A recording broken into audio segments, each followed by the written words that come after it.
The trick interview question: what are your weaknesses? You know you're going to be asked it, you know you need a really great response to it, but what is actually the right response?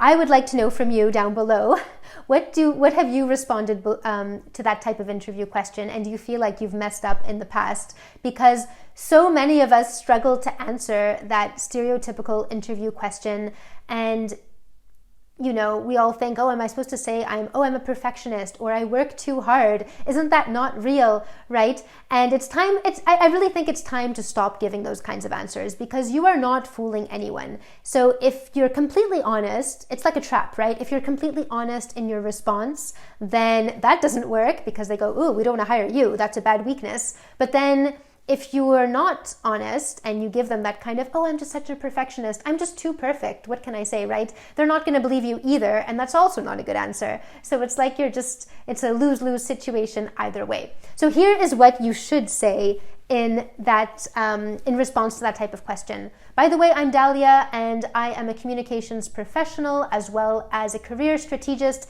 helping people get out of boring jobs and into highly paid work that they love. So make sure you've subscribed if you want to get more interview tips, and also tips for how to brand yourself in the new economy, and hit the bell notification.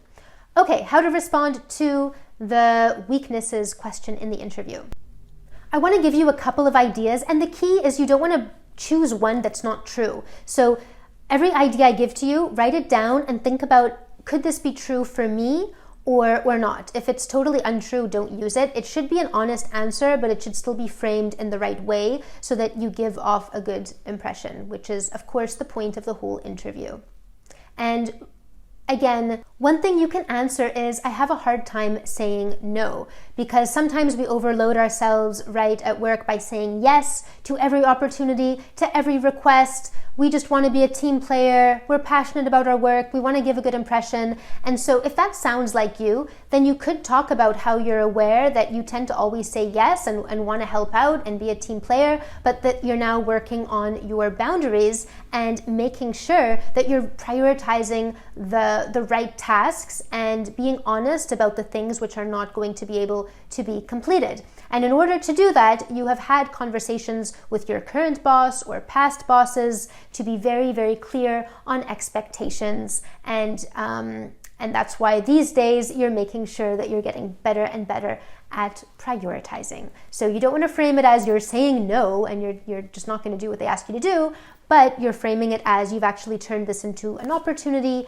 to be better with your communications with your manager, to be clear, setting priorities. So you always want to be reframing the weakness as a learning experience and showing how you've been growing. The next weakness you could mention has to do with impatience. It's almost impossible not to lose your patience at some point or another while you are in the working world, whether it's a difficult task to complete or another colleague missing a deadline. But the point is how you react to that impatience and whether you let it impact your relations with your coworkers or with your customers. So unless you're working in a job where it's essential to be extremely patient, for example, if you're a teacher, you could use impatient as your weakness, again, as long as you frame it positively. So you're an impatient person, you like to see things get done efficiently and on time, and when that doesn't happen, I do feel impatient about it. However, I am working on this. Now what I do is I check what is going wrong, where's the roadblock, and I try to help to overcome that roadblock and do whatever I can to get things moving again. The next weakness you could mention is multitasking. Obviously, we now know, thanks to a lot of scientific experiments, that multitasking actually makes things go slower versus focusing on one thing at a time. But you could say my weakness is multitasking. I like to be involved with a lot of different projects, and sometimes I find myself multitasking, and that's where I've realized I want to be really effective and I want to be really focused, and so I'd rather just focus on one thing at a time. So what I've done to stop multitasking and start focusing on just one thing at a time is, again, you can use the line about setting priorities with your manager so that you're not working on multiple things at the same time, but you are doing things one at a time, giving them the full attention. You can mention, oh, in the past I had back-to-back meetings all day long, so I would have no choice but to multitask. I had to be sending some emails during the meetings. Now what I do is I've reprioritized all my meetings to make sure I do have some slots in the day for focused work, and that way when I'm in those meetings I can give full attention to the person that I'm speaking to, and so those meetings have become much more effective, and also I'm able to get some really great focused work done. For example, last week I submitted this great report that I had done in 1 hour thanks to having that really focused time blocked off. So you see how you're turning the weakness of multitasking into something that you've overcome, and all of the great results thanks to overcoming that weakness. The next weakness you could mention is that you're self-critical. So we all have those harsh inner critics, but what you can do is you can tell your interviewer that I hold myself to really high standards, and sometimes that leads me to be hard on myself.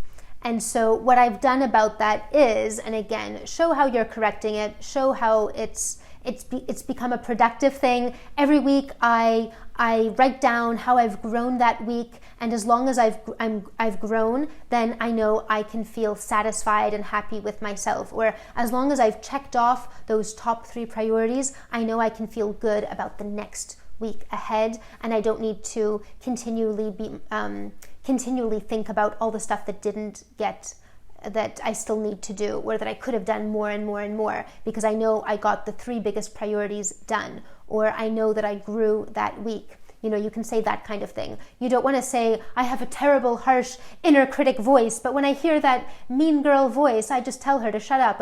You don't want to start talking about what you say to the voice inside your head, but if you talk about how you prioritize your to-do list and how you reframe, just reframe your way of thinking about your productivity and those high standards that you have, that can be a good way to put it. Finally, you can mention soft skills as a kind of a weakness. The way I would phrase this, because soft skills are extremely important, you don't want them to think that you have no soft skills, but if you are applying to a very technical position, you could say, obviously, I'm a technical expert, so what I do is mostly extremely technical. So sometimes when it comes to soft skills, I'm so into my technical mindset that I have to step out of that and recognize that now is the time to communicate with someone else. I've had to learn other soft skills because for part of my life I was so focused on the technical aspect.